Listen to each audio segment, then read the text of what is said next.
जय हिंद साथियों, Goswami learner nursing good news में आपका स्वागत है। साथियों, इस वीडियो में हम लोग डॉक्टर राम मनोहर लोहिया आयुर्विज्ञान संस्थान में क्या क्या डॉक्यूमेंट वेरिफिकेशन प्रोसेस में कौन कौन से डॉक्यूमेंट लगते हैं इसकी चर्चा भी करेंगे। और नर्सिंग भर्ती परीक्षा में क्या सच में मेरिट 90% ऊपर की चर्चा इस वीडियो में करते हैं। साथियों, ऐसे ही महत्वपूर्ण अपडेट के लिए चैनल को सब्सक्राइब कीजिए, वीडियो अच्छा लगे तो लाइक भी कीजिए। Doctor Ram Manohar Lohia institute of medical sciences document verification यानी दस्तावेज सत्यापन प्रोसेस में प्रक्रिया में लगने वाले आवश्यक दस्तावेजों की परिचर्चा हम लोग इस वीडियो में करते हैं।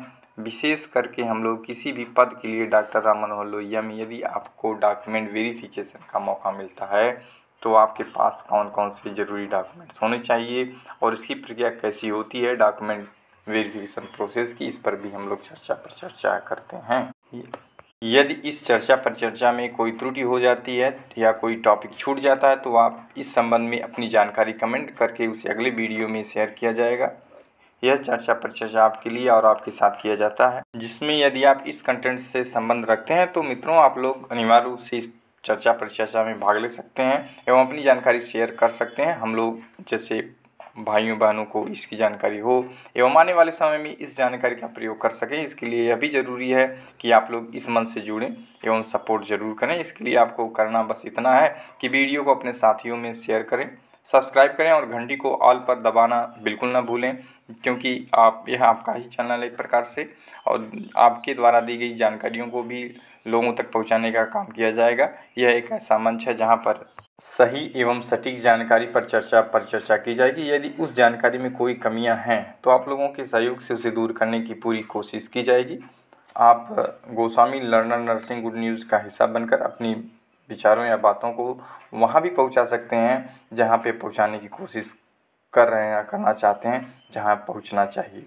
इसलिए सपोर्ट ज़रूर करें। हमारे एक मित्र साथी द्वारा पूछा गया कि doctor Ram Manohar Lohia institute medical sciences में क्या क्या डॉक्यूमेंट वेरिफिकेशन में क्या क्या लगते हैं डॉक्यूमेंट, तो इस संबंध में हम लोग विस्तृत चर्चा हम लोग इस वीडियो में करते हैं। डॉक्यूमेंट वेरिफिकेशन के समय प्रत्येक अभ्यर्थियों को इन बातों पर ध्यान देना चाहिए, विशेष करके डॉक्यूमेंट को लेकर के, जिसमें आपका हाई स्कूल सर्टिफिकेट यानी कि हाई स्कूल अंक पत्र और प्रमाण पत्र, इंटरमीडिएट अंक पत्र और प्रमाण पत्र, एएनएम या बीएससी या एएनएम अंक पत्र प्रमाण पत्र, मेडिकल फिटनेस जो अधिकृत सरकारी चिकित्सा अधिकारी से जारी होगा और एक करेक्टर सर्टिफिकेट यानी चरित्र प्रमाण पत्र जो कि प्रधानाचार्य या स्कूल के प्रमुख या राजपत्रित अधिकारी द्वारा विधिवत हस्ताक्षरित हो, जो निर्धारित तिथि के 6 माह के अंदर का हो। जो है जाति निवास प्रमाण पत्र, ईडब्ल्यूएस से बिलोंग करते हैं तो ईडब्ल्यूएस प्रमाण पत्र, ग्रीन पासपोर्ट साइज की फ़ोटो, वह भी 6 माह के अंदर का ही होना चाहिए। डॉक्यूमेंट वेरिफिकेशन प्रोसेस में आपको ये डॉक्यूमेंट लग सकते हैं, इससे कम भी लग सकते हैं, इससे ज़्यादा भी लग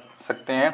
पदों के अनुसार जो है अलग अलग डॉक्यूमेंट्स लगते हैं। हम लोग एक समानतः या अनुमानतः एक डॉक्यूमेंट्स की जो चर्चा इस वीडियो में किए हैं या कर रहे हैं, जैसे हाई स्कूल मार्कशीट और certificate, intermediate marksheet and certificate, GNM या बीएससी मार्कशीट एंड सर्टिफिकेट या एएनएम मार्कशीट या certificate, registration certificate, caste certificate, domicile certificate, photo या character certificate, NOC, high school का अंक पत्र और प्रमाण पत्र जिसका मूल एवं छाया प्रति दोनों आपके पास होनी चाहिए।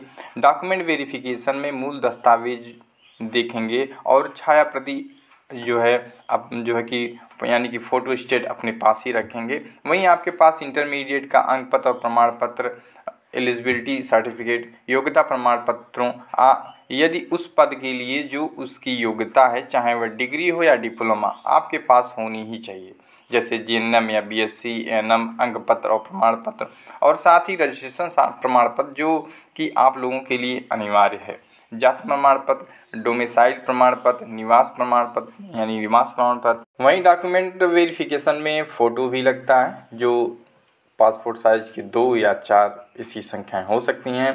करेक्टर सर्टिफिकेट यानी चरित्र प्रमाण पत्र जो किसी राजपत्रित अधिकारी से या कॉलेज से बनवा लें यदि मांगा गया है तो। एनओसी के संबंध में अन्य पद पर पदासीन होने पर ही दिया जाता है, जो कि विशेष करके गवर्नमेंट जॉब के लिए दिया जाता है। Medical certificate, medical fitness certificate भी देना होगा जो कि सरकारी अस्पताल द्वारा बनवाया जाता है। जो भी उसका प्रारूप हो उसी के अनुसार बनवाना होता है। जिला सरकारी अस्पताल में सीएमओ द्वारा अटेस्टेड यानी प्रमाणित होता है। यदि हम लोग महत्वपूर्ण दस्तावेजों की चर्चा करें जिनके आधार पर काफ़ी लोगों को जॉब से भी वंचित रहने की जो है कि आए दिनों ऐसी सूचनाएं मिलती हैं, तो जैसे कास्ट सर्टिफिकेट और रजिस्ट्रेशन सर्टिफिकेट। कास्ट सर्टिफिकेट की बात करेंगे यानी जाति प्रमाण पत्र की बात करेंगे तो यह दो प्रकार का होता है। एक सेंट्रल कास्ट सर्टिफिकेट यानी केंद्र सरकार द्वारा जारी किया गया जाति प्रमाण पत्र, और स्टेट सर्टिफिकेट यानी कि राज्य सरकार के द्वारा जो है कि जो जॉब प्रोवाइड किए जाते हैं उसमें लगाया जाता है। यदि आप भारत सरकार या केंद्र सरकार के भर्तियों के लिए फॉर्म अप्लाई करते हैं तो उसमें केंद्र सरकार द्वारा जारी किए गए प्रारूप पर सेंट्रल कास्ट सर्टिफिकेट बनवाना होता है, जो कि स्टेट कैंडिडेट को बनवाना होता है, जैसे कि रेलवे, कर्मचारी चयन आयोग, एसएससी, नॉर्सेट, यहाँ के पर केंद्र सरकार की जाति प्रमाण पत्र लगेगा। पर हम लोग जो है RML के अलावा भी जो है डॉक्यूमेंट वेरिफिकेशन की परिचर्चा जो है कर लेते हैं, ताकि जानकारी हो जाए कि बाद में यदि ज़रूरत लगे तो इसका प्रयोग किया जा सके। जाति प्रमाण पत्र को वैधता जो अवधि है, ड्यूरेशन है जो है कास्ट सर्टिफिकेट वैलिडिटी ड्यूरेशन, यह 3 वर्ष तक उत्तर प्रदेश में वैलिड है। उत्तर प्रदेश में जो है कास्ट सर्टिफिकेट जो वैलिडिटी है वो 3 वर्ष तक है।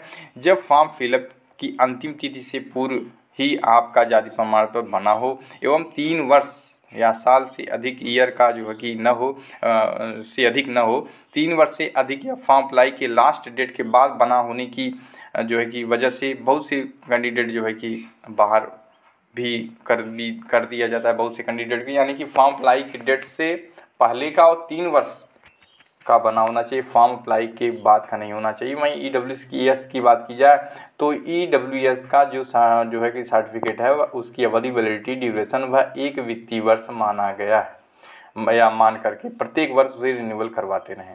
रजिस्ट्रेशन सर्टिफिकेट फॉर्म को अप्लाई करने से पहले ही रजिस्ट्रेशन आपका हो जाना चाहिए, वही वैलिड होगा। वहीं हम लोग इसी वीडियो में अगले टॉपिक पे चर्चा करें, क्या सच में नर्सिंग भर्ती में मेरिट लिस्ट 90% ऊपर गई है।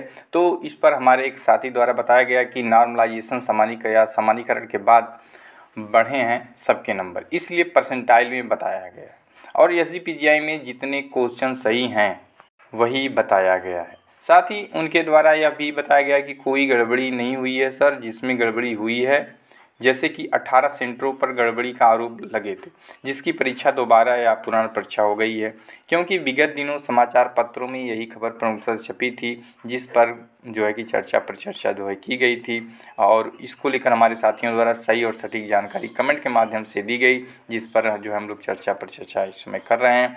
RML का रिजल्ट परसेंटाइल में निकाला है, इसी कारण 90% जा रहा है। प्रतिशत का जो है मार्क अलग होता है, जिस पर हमारे साथी द्वारा कहा गया कि परसेंटाइल में जो परसेंटाइल अलग होता है, मार्क अलग होता है।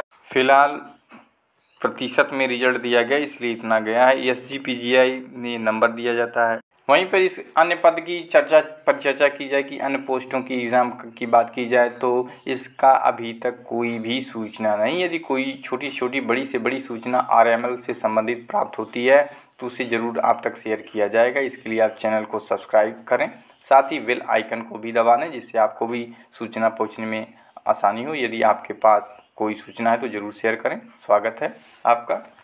साथियों, ऐसे ही वीडियोस प्राप्त करने के लिए आप चैनल को सब्सक्राइब जरूर कीजिए। Thanks for watching. जय हिंद।